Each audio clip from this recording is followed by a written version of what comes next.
Hello everybody, thank you for watching our video. This is Jimmy Wu from Prowork Pacific Inc, your licensed architect. Now, before we start our video today, again, as for 4 things, okay? Give us a like, give us a comment, subscribe us, and share this with your friend. Remember, subscribe our channel. It doesn't cost you a penny, but after you subscribe us, then you won't miss our other videos. Today, this topic, we want to start from one news. That was about a few weeks ago. There's one news in Maui about one lady, and she hired this contractor doing her home and being for like several months or 1 year. And after she spent about $160,000, but her house was totally not in a condition, was not in a living condition. The media would visit her, and she said her house got the door crooked, not fixing right, and leaks, all these problems, right? So then the news, and they're saying that okay, we be careful because in Maui they have a bunch of like these kind of non-licensed contractor. They're going around to looking for business, a chance to get people money, but they're not doing the job because they're not qualified for doing those repair or construction work. So today I want to talk about this is how owner and homeowner, how do I avoid getting conned by bad contractors? Okay, so you're not getting scammed by these people. Now, actually, I have another videos that talk about how to choose contractor, and I have brought up a few points, and these few points also is mentioned in the news. So in the news, that one thing they also mention that is you gotta verify the license, check with the record, right? Make sure they have insurance. Okay. Now, but today I also want to kind of review this again and also bring up some point. So when an owner, when you look for contractor, when you talk to them, okay, or when you do it yourself, okay, when you try to look for contractor, do this, keep this in mind so that you can aware of is this contractor is legit. Okay. Now, first of all, is when you have a project, when we look for contractor, always go for multiple bids. Okay. Unless you're only doing a very, very small one, okay, and this friend can do it and it cannot be getting wrong. Okay. Otherwise, even if you don't know this contractor, okay, even there's called friends, yeah, because that lady was in Maui, that was exactly this case. Friends, and then the contractor like that. And then, so unless you directly, this contractor in person, but if somebody like friends introduce his friends, now then you will consider you don't know him, right? Because personally, you don't know him, then you don't know him, right? No matter whose friend he is, right? Now, then if you have this kind of case, when you deal with different stranger, right? Not a friend's contractor, you don't know his background, you should go with multiple contractors. Try to negotiate, pricing with different contractors. Well, how many? Like in my previous video, I'm talking about, you don't need many, but at least about 3. 3 bids is very normal. Talk to 3 different contractors for pricing is very normal way to do. Even a small renovation, addition of, brand new house, at least I would say, go talk to 3 different contractors. And then there's the first one, right? Because when you go into 3 contractors, you will see how the pricing different, and you will see how they perform differently, right? So that is one thing. And second, verify the license, insurance, and also keep a track. You can track the RICO records. Okay, that was handled by DCCA, and you can see this contractor if he has any current complaint of previous complaint or case of litigation with by customer, by homeowner, so forth. Okay, so verify license, right? Go to DCCA website. You can verify the license. Okay, ask them if they have insurance. All licensed contractor GC, they should have current valid insurance record with DPP. Okay, if you go to downtown DPP, go to Maui DPP, they have the record of their insurance. So if you can inquire DPP, say I want to make sure this contractor is have a good license status, or actually if DCCA, they also have the insurance status if they are getting active license, or and also are they insured. Okay, sure, you can ask them to ask the contractor for that too. Okay, that's the second. Okay, this is also in my previous video, so you can go back to look at that one. Third thing is, this is interesting, is when you talk to one contractor, you will give them the drawing plans, right? Now, when you go through with this contractor, okay, see what kind of question of this contractor asked about the drawing. Now, for residential set drawings, unless we talk about this is like a luxury house, right? The architect will draw like 90 sheet, 100 sheet for the house and provide every detail. But even they provide every detail, contractor usually when they look at the drawing, they will have some question. Okay, so and if a small house, a new house, usually you will still have some question from contractor asking about some details on material or structure, whatever. Now you can look at that, right? If a contractor asking some real important question, like what is it important structure, footing, those are big major portion, right? If you make mistake, that you will cost big money different, right? So if you find that they're asking those kind of questions is related to the important element, right? Those they are experienced. But some contractor, if they're asking, what kind of tile, what kind of doorknob, what kind of faucet you like to, those kind question, it can be questioned, but usually not during the bidding time, because a faucet and a doorknob, right, it is not like a major portion in a project, right?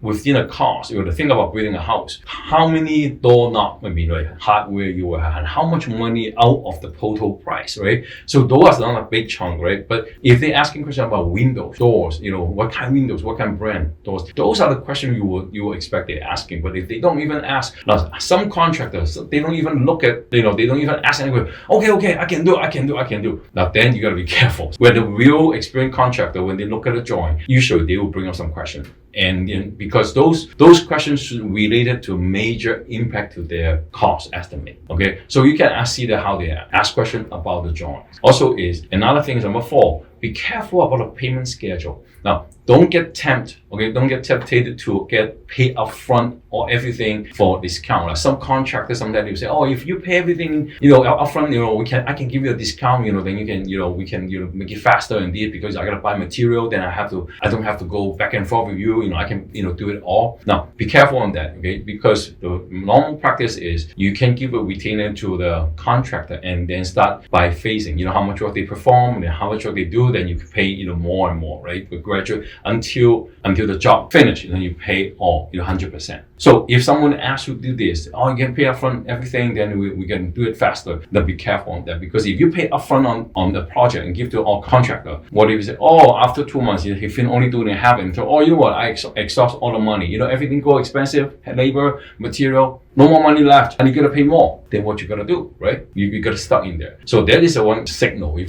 contractor asks you to pay upfront money. 5, okay, number 5, schedule. Control the schedule. Now set deadline. Deadline means how long for the contractor you need to. When the contractor look at the drawing, so you gotta in the contract, you gotta set it. What is the deadline? When you're gonna finish it? Okay, this deadline you should have asked the contractor put in the contract, and also gotta set consequences. Which means if you don't meet the deadline, if you delay, what is the consequence? Am I deducting some money? Or penalty, something like this, right? Set consequence. Because if the contractor willing to do, okay, say that, and what if he be by sure? Sometimes we know that when we have delay is by like nature, like heavy rain, hurricane, by weather, that we cannot control. But if the delay is by the contractor himself, then should not be keep dragging your project, right? So that you have to be careful that how a contractor be confident about setting schedule. Now you can also see a contractor how they set schedule. Is it reasonable or really unreasonable? Some contractor tell you sometimes, we can do it. Say 4 months, But are you sure? But the other 2 contractors say they have to do it in 8 months. And then suddenly when contractors say, we can do it 4 months, then sometimes you go see that how can you do it in 4 months? Right? You got to ask more detail, and then you got to ask, what if you cannot do it finished in 4 months? Right? So you got to ask this question, because when somebody say they should take 8 months to build, and then now it take 4 months, how? Right? And how do you make it? And what if you do not make it? Right, so you got to set the consequence. If this contract is serious, right, then you meet a right. But otherwise, okay, if you don't specify all this, like the deadline and consequence, end up is always delay, because contractor have no fear and no consequence for delay you.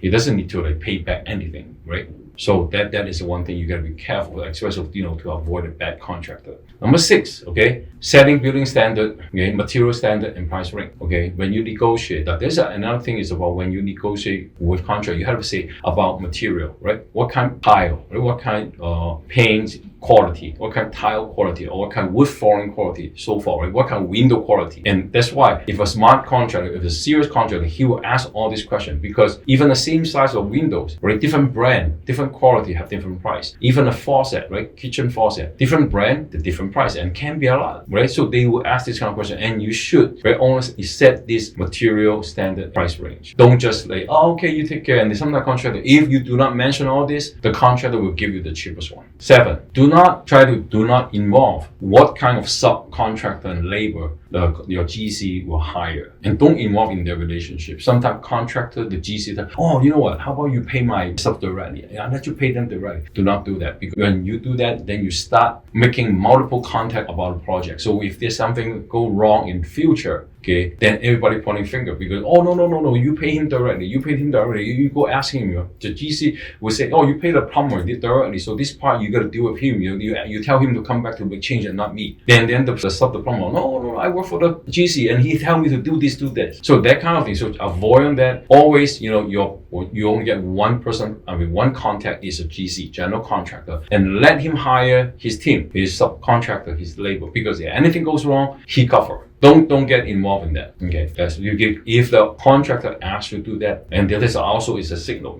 Why I can say owner, why I got to deal with all this, right? Try not to doing that if the contractor asks you. Number 8. This is a challenging part. Always need a GC contract agreement. This is even the news mentioned that always with a GC contract agreement to see if he's a license. Okay. Also, now if possible, ask him for doing one so-called GMP, guarantee maximum price contract. In this guarantee GMP contract, contractor will say what is the maximum price up to he can charge you. Okay, that is a guarantee. This is called guarantee. That means it's a ceiling of the budget or the price. Over that, if he delay a job and get more change order, sorry, he lost money. He gonna put that out of his own pocket to pay for that, and not asking the owner for more money. Now this is one thing that you can ask the owner, say, as a contractor, I want this contract for GMP, guarantee maximum price amount. Now that GMP maximum price is not the same price that one they quote you. Maybe they quote you, say, oh, for this house, our contract cost is $500,000. There could be some unknown, uncertain, or from few changes we will expect it, right? Some weather, some stuff we gotta add more change order, right? Maybe a delay by hurricane, weather, we gotta delay, so we gotta add more money. But okay, to a point, okay, the maximum, how much we can go up to. Like if it costs, let's say his contract price is $600, then maybe he can say, the maximum we can go is, okay, $650.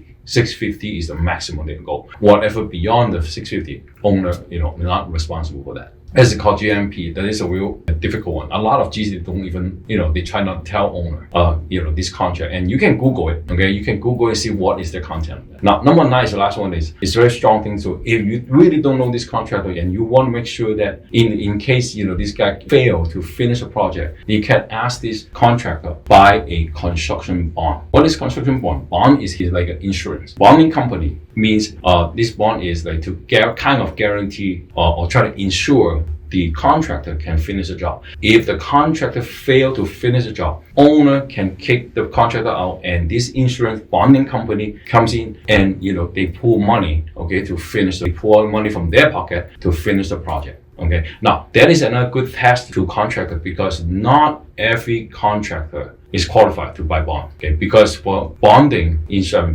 security bond for contractor, it is also a kind of high risk too. So a lot of bonding company, they do not want to sell the low license GC, or there is like young history, no credit contractor. Then they will request the contractor put their like own house or properties for collateral. That means I can bond you for okay, this project is $600,000. Okay, we bond you for $600,000, but we want you to put your house as a collateral. So if you do not finish it, we take your house and then we will sell your house and then we lose some money to finish the job. I mean, not exactly like that, but at least they will ask for the collateral from the contractor. So, and then when the time they do first time, second time, they complete, no problem, then they start building up credit with the insurance company, the bonding company. Then they can start buying bond and with bigger amount and with less collateral, and gradually have no collateral to the bonding company. But again, so in between this is a process. It's not like a one day. It's not anyone say, hey, bonding company, I want to buy bond, and then they will sell you right there. So usually, the contractor, they have to have a good history credit to getting the bond. So this is something that if your owner asks a contractor to buy bond, and if they say, oh, I cannot, then you got to be careful too. That may be just he cannot buy the bond. Okay, if he say, oh, if I gotta buy a bond, I gotta charge more. Okay, this is insurance money. You want to insure your project and done? Yeah, okay, add into the contract. Part of the contract as a cost. But I want to see the bond as a part of the contract. So now these are all 9 things today to share with you, just to give you idea because of the news and people. How do you avoid or alert? If I see some contractor, then you gotta be aware it may not be a legit contractor. Okay, so if you have any question, okay, send us email. We can answer you. Again,